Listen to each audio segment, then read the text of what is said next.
Today on Steve's Makerspace, it's a colored pattern maker in Scrap Mechanic.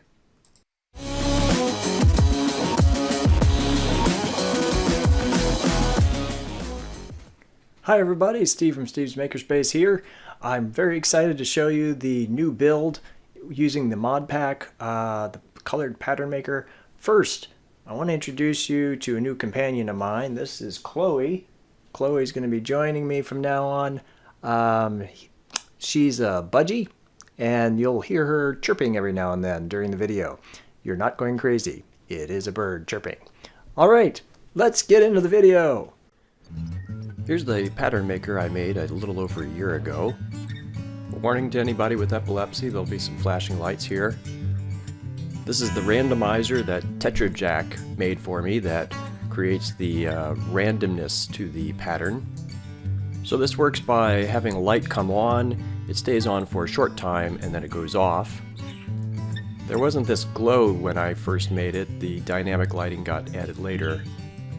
But I was quite pleased with the result. Since the Modpack now has logic blocks and color blocks, I've done a new pattern maker that focuses on color. The first button produces a pattern in a set range of colors. Right now it's using the very widest range of colors. The second button produces a color theme that gradually changes over time. Here it's producing a blue theme, and then the blue theme morphs into a green theme. Button 3 picks a new random color for a theme. I call this steps because it's constantly increasing the color displayed in steps. I'll explain more about that later. Button 4 starts a pattern of colors that you specify. I specified red, green, and white to make a Christmas theme. You can specify between 2 and 5 colors. I'm starting off with just 3 colors, but I also have blue and yellow specified, and I can add those in. I'm hitting 5, the more button, twice, and now I have red, green, white, blue, and yellow. If I hit number 6, the less button, 3 times, then it will go down to only displaying white and green. And finally, button 7 turns the pattern off. Now let me show you under the hood, and we'll take a look around and check out some of the other features. This is where the range pattern gets turned on, and this is where you specify the color range. This cream and dark blue produce a wide range of colors. On the right here are some suggested color ranges that you might want to try out. So let's try this red and pink color range and see what that looks like. So what's happening is a smart sensor is picking up these colors and returning the value of those colors. And the value of these two colors are very close together, so they're going to produce a color theme. These are some really bright colors. Let's try a blue theme next. Now you can see it's not all blue. There are some greens in between these two colors, but it's a nice blue-green theme. Now let's take a look at the steps part of the pattern maker. This part right here is producing a random color. There are about 16 million possible colors. The color block to the right of the numbers shows you what color is being produced. Over here is the step part of the process.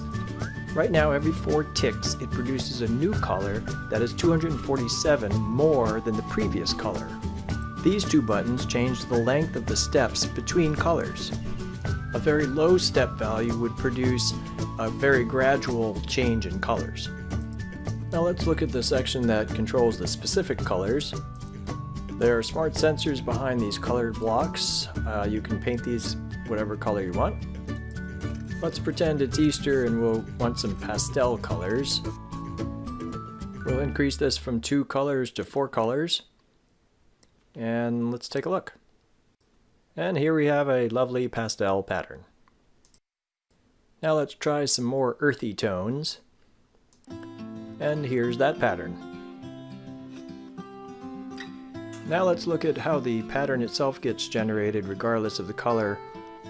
This is a shift register which moves a signal up and down using XOR gates. The shift register feeds into these AND gates, which then goes into that 4x4 matrix over here. This far column over here has the signal right now. Got the shift register from Brent Batch. Down here's a randomizer that picks a number between 1 and 3, and that tells it either go up, go down, or stay in one place. There's a second shift register over here that does exactly the same thing, except this is feeding into the other side of the matrix. So if I look at where the signal is and the X and Y coordinates, it's looking at this third row, third column right there. So that's where the next color is going to be produced. If you look at that other 4x4 matrix in the background, you'll see that it's a mirror image of the first 4x4 matrix. And this 4x4 matrix is mirroring that one in the other direction. Here's a little demonstration of how that 4x4 matrix works. The color is coming into this math block, and if you get a positive result from both sides, then the math block lights up. The color gets stored in a memory panel, and then the memory panel displays the color in the color block. The colors get transferred from these color blocks to color blocks above. The first 4 are transferred 1 for 1, but the next 4 are mirrored.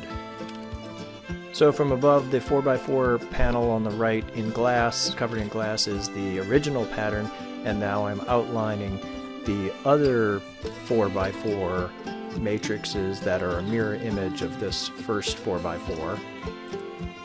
And so the entire 8x8 matrix is mirrored in the other 8x8 matrices. So the entire thing is 16x16.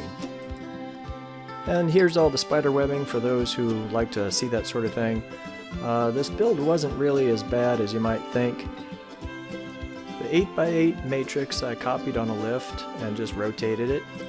Wiring up this 4x4 matrix was the hardest part, especially because of these bright color light connections. They're really hard to see through. If it's possible for Brent and Durf to change these to a duller color, that would be helpful. But that's a minor complaint. Overall, I'm very grateful to Brent and Durf and all the other modders for creating the Modpack and making this possible. I'm going to wrap up the video here. Of course, this is available on the workshop. If you've liked what you've seen, please give me a like, give me a subscribe, give me some comments. I'd love to hear what you think and what you think I might do next. Thanks for watching, and I'll see you in the next one. Bye! Steve's Makerspace.